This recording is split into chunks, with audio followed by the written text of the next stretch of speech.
Hey everyone, and welcome to today's DeFi Drop. And we have the return of Squid. Hey Vic, co-founder of Squid, is back. Hey Ed, thanks for having me back, and yeah, good to see you again.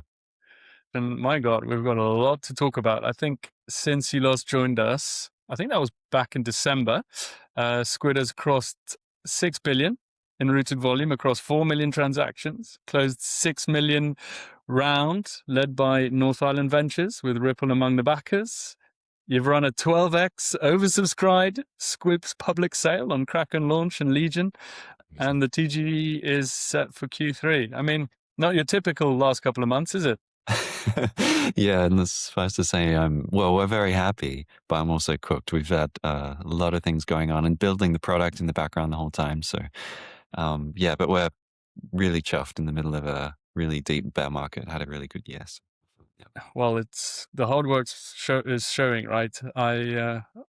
So everyone can know, I DM'd Fig a few times actually the last few months. I got nothing back. That's how busy you were. Yeah, no worries. But look, welcome back. I've just said that you just announced that $6 million round. That was back in May, led by North Island Ventures, Ripple, Dialectic, Borderless, and some other angels from Circle, I believe. Yeah. Some from Ledger and Peanut. Like quite a broad cap table there. Yeah. Walk us through how that round actually came together and what specifically got investors over the line, because people have been struggling recently. Raising hasn't been easy. It's not like it was before. That 6 billion in routed volume, the revenue model, the tech, or something else. I don't know what it was, but yeah, I'd love to hear, your story on that, and for others listening, how Yeah. can they get their businesses in the right shape, ready for a raise like that? Yeah, thanks, Ed. Yeah, it's never easy raising at all, let alone in the last like year or so.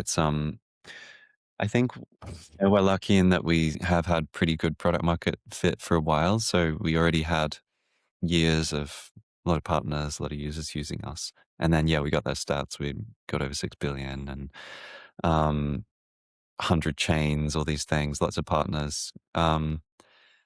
And we've been working really closely with Ripple. So I think that's partly why that came together. They usually like investing in projects who are building like specifically in their ecosystem.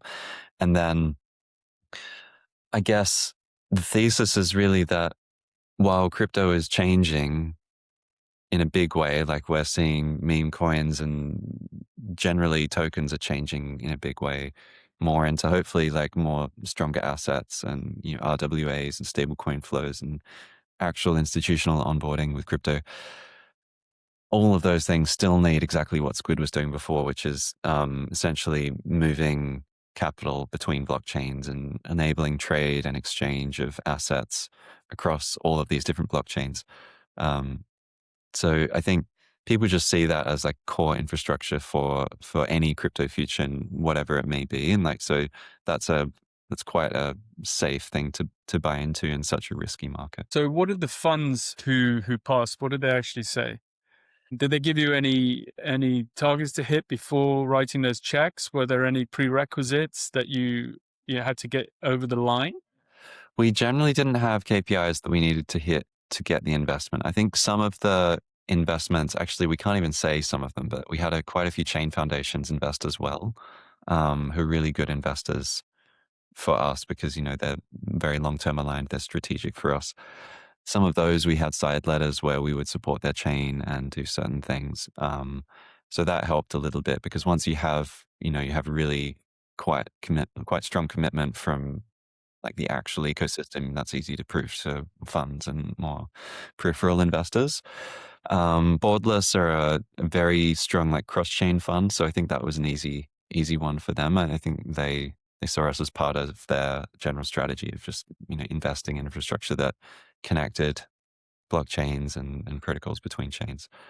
North Island Ventures have been amazing supporters of us since the beginning. They led our first round, and so we've got a good relationship with them, and they've seen us build and seen our commitment over the years. So I think that relationship was a big thing.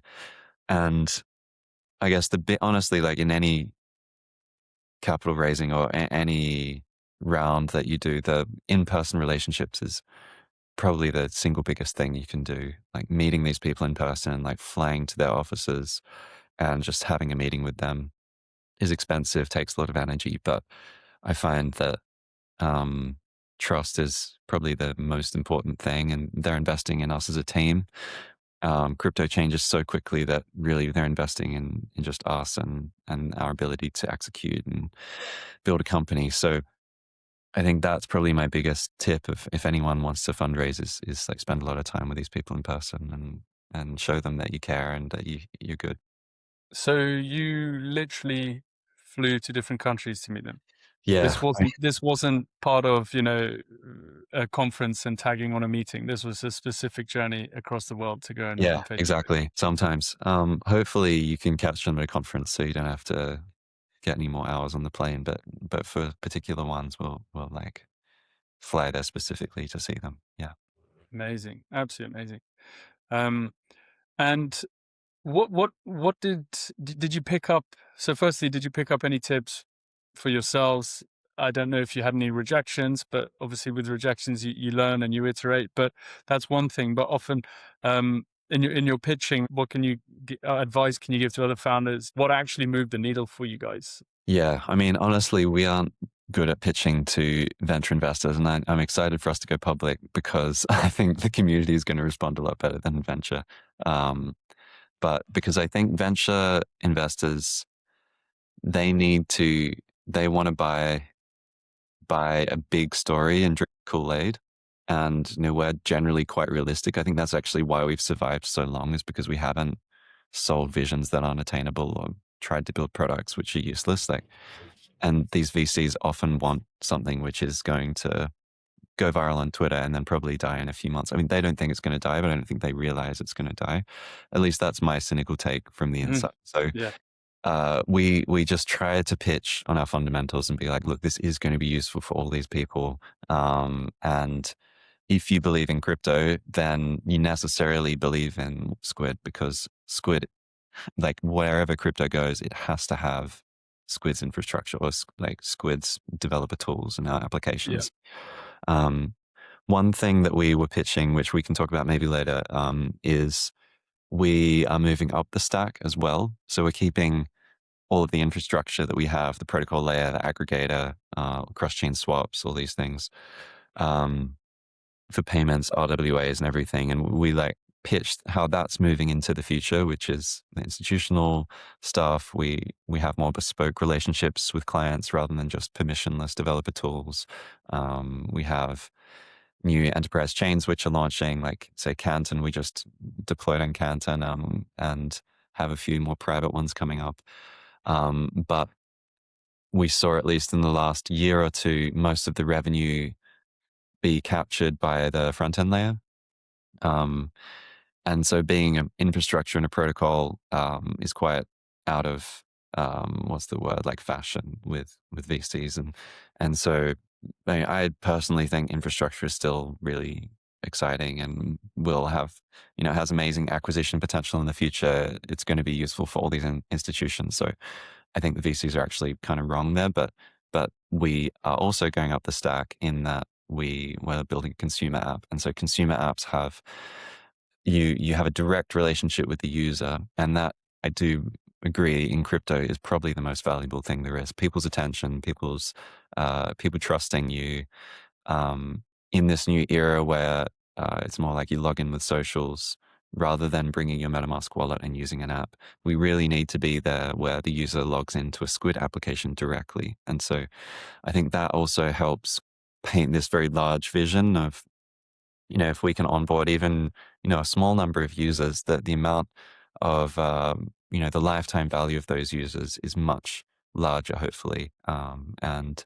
we can build that over time. That's like a very clear asset that we can build for the company. So yeah, those were some of the things that helped us get across the line. Amazing. What a vision. We'll Yeah. probably touch on that a bit later, actually.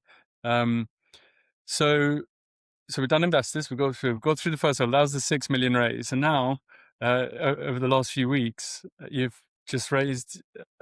You've succeeded in quite a serious token sale. Yeah. Um, So you've been operational since 2021, from what I understand, right? Yeah, well, And you've done your. yeah, go on, yeah. Sorry, yeah, carry on. We founded it in 2021, but we were Squid. We did our first raise in 22 and then launched the product end of 22. So yeah, Right. but yeah. So operations is 21. Mm. First raise, follow-on capital from your lead investor, North Island Ventures again, right? We're setting like these are just great signs, right? You're hitting all the targets, the stats are going bonkers, you're hitting the numbers, and then you come to town, which unexpectedly with this amazing token sale mid bear market, right? And I saw 45 mil FDV when I saw it out, and I thought that's an incredibly good deal considering what you've built already. And considering how quiet the market is at the time, anyway, I thought, wow, you guys are going to get all the attention. There's no one out there doing sales, and my God, you got the attention. It opened on June the 30th, I think, and at that time, very few teams were attempting any public sales at all. How did you settle on that valuation and that timing, and what was the plan if demand didn't show up? Yeah. Thank you, by the way. That's really nice of you to say. We had a lot of people tell us that raising publicly in this bear market was a bad idea.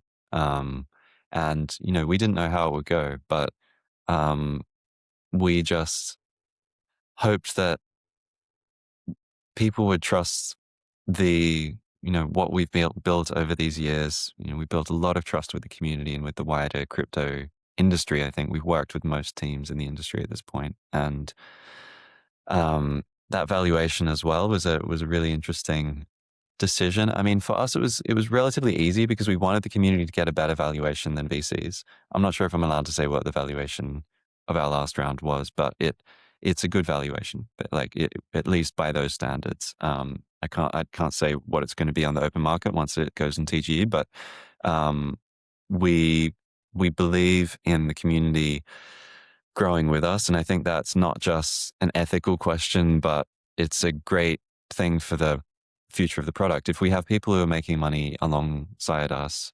that's going to add so much value to everything that we do. They're supporting us on socials, they're using the product, they are behind the scenes, spreading the word. So it's something we wanted to do. And airdrops, unfortunately, I think they've just turned into such a game that we didn't want to enter that arena. We've never really done farming either. Like, we've never paid for volume or done incentive programs where you get this potential airdrop in the future.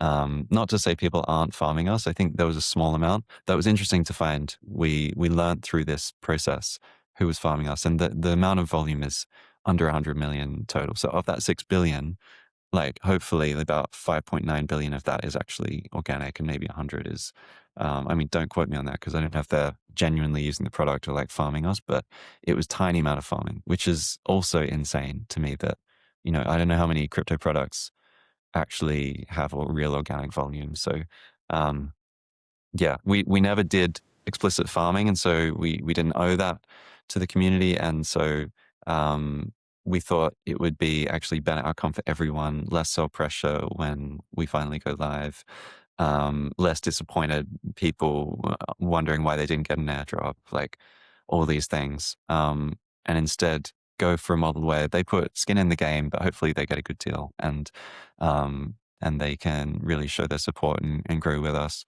So yeah, that was part of the decision. Yeah. Nice. And the sale closed almost 12x oversubscribed with around 3,500 participants, I believe. Yeah. Yeah. Yeah. It was crazy. I mean, the first day, I think it was fully subscribed by the first day, and then it just went exponential. I mean, it was already exponential, I think, but it just went really crazy. By the last few hours, we were getting $1 million every 10 minutes. It was, you'd refresh the tracker, and every time you refreshed, it would be up by 100K. It was And the really, public allocation is 100% unlocked at TGE with no vesting. How come, why structure the public unlock that way? And what does that level of demand tell you about where retail conviction sits right now then? yeah. I think tokens rightly have a bad reputation for insiders dumping on the community. And so it's really important that the community is unlocked from day one. I think potentially with Squid, because we're at least taking a much less extractive approach, that maybe it could have been valuable to have, a lockup option where someone gets an even better deal if they want to lock up. But I think any of these games, any of this complication ends up in the community losing. So we just wanted it very simple, fully unlocked, and they can sell if they want, they can keep it. Um, and yeah, I can't remember the second part of your question, but Yeah, I just wanted to understand, like, so yeah, with the unlocks, where do you think conviction sits right now? So, you had a lot of demand, mm, right? I didn't know if the 100% unlock was to convince, or if that 100% of unlock was fairness, which it is, and that's what you've just spoken about now. yeah, So that kind of answers my question. yeah, So, yeah. That's yeah. it. It's fairness, and we also, because the sale was quite small. I mean, maybe in the bear market, you'd think it could be thought of as big, but 2 million, relatively small round, right? Like it's, we thought that the allocations would mostly go to users who did believe in Squid. So Mm, we're not worried about sell pressure day one, because the people who've bought, hopefully out of that 2 million, have been allocated based on how much they've used Squid, how much they've supported us through socials, been part of our campaigns, their cover letters. I think that we're pretty confident, at least, that a large portion of them actually believe in us and aren't just looking for a quick flip. So having an unlock on day one it's not as risky for us. It's not true. risky. Yeah. And I did read your thread about how you processed and how you vetted the applications. Yeah. Really interesting. I mean, you ran the sale on two different rails. Well, they're partners, they're partner firms, right? Kraken Launch for the US, and UK users use Legion with merit-based scoring everywhere else. But how did the two platforms compare in practice, and what should a team weighing its own public sale know before choosing between them or others? Because Yeah. those two go hand in hand, theoretically. Yeah, they're both great platforms. I mean, they bring very different benefits. So we've been friends with the Legion founders since the very early days. He's actually one of Fabrizio's, probably one of my first crypto friends when we first started. So I'm really happy to see how well they're doing. They're crushing it, and they've given us so much help, like incredible amount of help, especially with listings and support. Introductions to exchanges, to market makers, all these different things. Like it's a whole new world, really. That, like, when you go into launching a token, and Legion aren't just about raising capital, but they really help you on your journey to, like, bringing it onto exchanges into the post Legion as well. So I think, and that's beyond. It's so much help beyond what I think they make out of it from the amount of money. So I think they give an incredible service, um, and practically their service is more merit based. So that was where we did the allocations based on the amount you've used Squid and followed us and your cover letter and things. And that was where I spent the whole weekend and another day just like lying on my couch reading like thousands of different applications going cross-eyed. But that was really enjoyable too. Um, and then Kraken, on the other hand, much more hands-off, but they bring a huge audience because Kraken is, global exchange. Not as big as Binance, but still enormous. And they, I think their users also come from less from the degen world. So I think at least the way they sell it, and we'll see what happens, but their users are also less likely to sell immediately because, they're not used to this meme coin world of where tokens are considered these like useless commodities that are just flipped as soon as they, have any value. So, and generally Kraken like seems to have quite we we think their approach to crypto is quite wholesome and sort of philosophy driven, and I think that extends to their community too. So sort of different approaches, but the combination of them like really obviously worked very well. So yeah, maybe recommend using both. Sorry. It's an amazing combination, and obviously you get that trust, that brand recognition using these platforms, especially Kraken. They've been around since day one. They are one of the most trusted platforms out there. Yeah. Obviously, their partnership with Legion. Legion was relatively new to the token sale game, but they launched with huge conviction, and they've done a fantastic job. And to secure that partnership with Kraken, you've done a great job securing those two. And look, it's paid off, not just because of them, but obviously because of your product and your investors and your roadmap, and everything you're doing seems to be working. Your next step, I think, Squid launches on Base with governance. Staking and buybacks are listed as its core utility, and you're rolling out convenience fees on front-end volume. But how direct will the link between Squid's routing revenue and value flowing to the token, and what has to ship before buybacks actually go live? Mm. Yeah, yeah.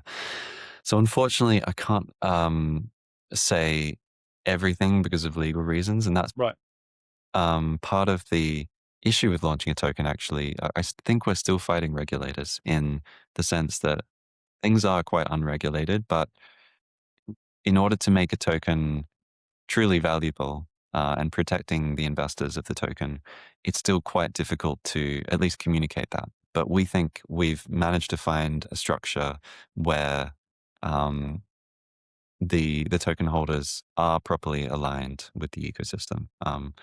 And buybacks, staking revenue are two of those ways. So essentially, as revenue comes in through the protocol or through other off-chain products, that revenue is then it can be used to produce staking rewards. So people who are staking the token can receive essentially what is coming in as revenue from Squid products. And the same with the buybacks. So it could either be used for staking revenue, or it could be used to buy back the token. And either of those are, that's a fluid model. Governance as well is rolling out. There's no governance day one. There's a very light form of governance at least, and we'll roll it up over time. We think that proper DAOs are generally a failed experiment, and so we're very cautious of where that goes. But that's generally the token, how we've arrived at it.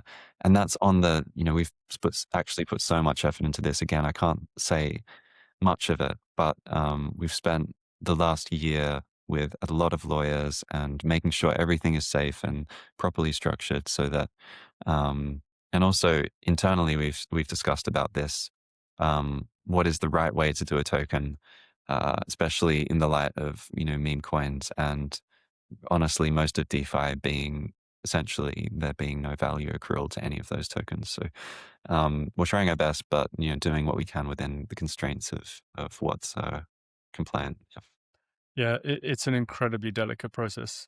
Yeah, I actually worked in the token sales space for about 3 or 4 years prior to this, and yeah. yeah, it was changing a lot then. It's changing even more now, and for good reason, for very good reason.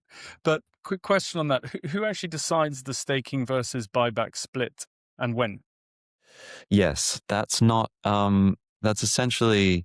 I'm actually not sure if I'm allowed to say who does, but um, when it's done is essentially completely fluid. So it will be, it may be that it's done quarterly. We'll see. That would probably make sense, mimicking what has worked in TradFi. That's essentially the direction that we're trying to go. What's worked in TradFi, and what can we translate to a token model that, um, that's also compliant. Yeah. Right. So let's talk about where Squid actually goes from here then. Yeah, new consumer product, AI agent routing via MCP, enterprise work with XRPL, Stella, Hedera, 5.5 months to the end of the year. Okay. So which of those is getting sequenced first, and when do we get an exact TGE date? Mm. Yeah. So, I mean, all of those are actually well underway. In fact, some of them are already done. So um, we announced our partnership with Ripple to support their new stablecoin RLUSD on all of the chains that they've launched on. So they're bringing RLUSD across many chains and pushing the adoption of it. And we've built, we've added that into Squid Intents, and we have solvers who, market makers who have onboarded and are able to mint and burn RLUSD. And we've got a really nice system here to essentially support their expansion of the stablecoin. Um, and I think it's worth looking into if anyone's interested. That it's like actually great, probably the best stablecoin there is. I think OUSD, that new one with Visa, Stripe, and all of them, is also a very good stablecoin. But yeah, RLUSD, amazing stablecoin, very, very well regulated and secure. So we're working with them on that. We've got many more things coming with Ripple. And which again, I can't say too much. And then Stellar, we're live there. We're supporting them on bridging PayPal's USD stablecoin to and from Stellar, as well as working with their whole ecosystem, doing cross-chain swaps, working with wallets, lending, all sorts of things, RWAs. Hedera, same kind of thing, connected up to the protocol. On the AI agent side, we have developer tooling for most of the on-chain AI stuff. So we've got an MCP server, we've got, or SDK, we've got X402, the payments protocol, we've got MPP, which is Tempo's payment protocol. All of those are already live on Squid, and I'm most excited about Tempo, to be honest. I think their MPP protocol is the best designed and probably the most useful for most actual AI use cases that might need crypto. Um, and the consumer app we can touch on as well. That's probably one of the very big things. Before we go to the consumer app, I just want to point out that I think RWAs are going to be a big thing in the next month or two for Squid. And I'm really excited by the movement of Ondo, Xdocs, and there's many more projects going live with quite interesting RWAs. And it's always been Squid's vision to connect essentially the global users on one side, which is anyone with an internet connection, the whole DeFi crypto self custody thing, with every asset in the world.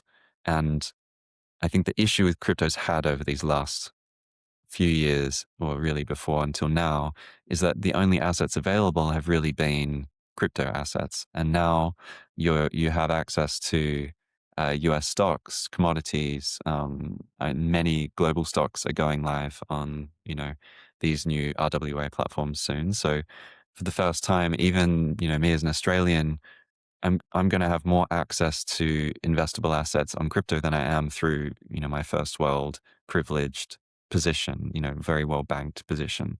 So I think that is an amazing inflection point for crypto where we're actually going to see it provide, much better product than TradFi, even in first world countries. And that needs cross chain, it needs chain abstraction. All of these assets are on different chains, different, Ripple's doing RWA stuff. So is Stellar, so is Hedera, so is Ondo is on many chains, Xdocs on many chains. There's Solana specific ones. In order to provide all of these assets under one API for applications and institutions, you need you need Squid. you need Squid. There you go. So yeah, that's I think it's going to be a huge thing, not just in the next couple months, but the next few years. So very, very excited by that. And I think that will be the reward for coming through this bear market, coming out of meme coins, all of the cynicism. We're going to see real use cases. Same with stable coins. And I think like foreign exchange, that's eventually going to get there. But yeah. Wow. Look, RWAs for sure. Meme coins, they might cycle back, but I think it'll be a sideline thing. That's my opinion. I don't think we're going to see the mania we saw before. Well, we might see the mania, but it's going to be pretty contained, I think. Last time it wasn't contained, it was everywhere. Yeah. Um, it's going to be interesting. We're maturing really well. And, players like yourselves are allowing everyone to connect the dots. All of a sudden, I feel like suddenly everything's connecting. The interoperability, which was like the buzzword in 21 and 22, like that word is gone. Like it's just the Yeah. standard now, but it's just the standard on a whole new level. Um, so yeah, it's really cool what you guys are doing. You were, I think, 20 people when we last spoke. Are you expanding the team a bit since the raise, or are you going Yeah, to stay lean? we are. We're still 20, which is honestly, I think is a great number. We move so fast and it's extremely flat. Everyone's a total A player, really good team. But we're hiring just a few people. And we haven't really started that yet. We've got some stars that we've met along the way who, we've always wanted to hire. So we're going to hopefully bring them into the team.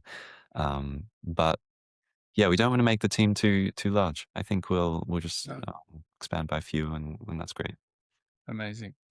Yeah. Wow. Really cool. Really cool. I've enjoyed it so much. I don't want to keep you too long. But you do have to play the game, because we always play the game. And the game Yes. is the DeFi TVL game, right? So I Yeah. can't remember if you were guessing DeFi TVL for June 2026 or if it was for December 20. No, it was for December. I remember you in the reel. So you were doing it for December, for New Year's Eve 2025. So Mm. now you're playing the game for New Year's Eve 2026. So today, Yeah. this is great, because yesterday I did a podcast with Vikram from Superform and we were at 73 billion TVL, and suddenly we're at 76 today. There's signs of life in that. So we're at 76 billion TVL now. What's your prediction for New Year's Eve 2026? Obviously, it's a game. We won't Mm. hold you to account. Yeah. I'm just thinking it through. So hopefully things are recovering. We've got all these RWA things, which I just mentioned, going on chain. How much does that actually translate to TVL?